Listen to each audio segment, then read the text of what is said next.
That's what you're arguing if you're arguing the minimum wage should be raised. Because you know what? There's a bunch of people.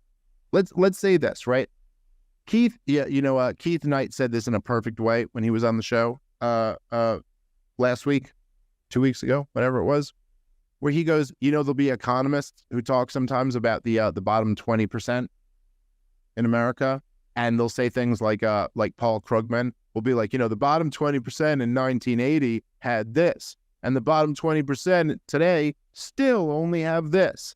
But the flaw in that is that they're pretending that it's the same people. You know what I mean?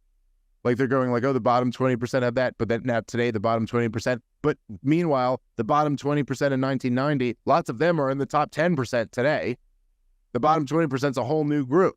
It's almost like if you were going, and this is the way he put it, whereas if you were going, did you know that freshmen in college were the average age was 18 in 1980? And today, freshmen in college, the average age is still only 18. And that just shows you that freshmen haven't aged in all of these years. And you're like, well, no, that's not actually true. No, they've all aged. Literally all of them have aged. And this is a whole new crop.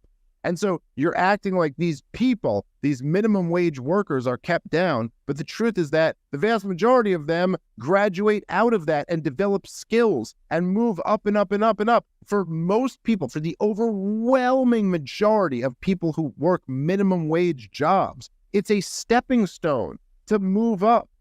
And they need that because they come into it without a lot of skills.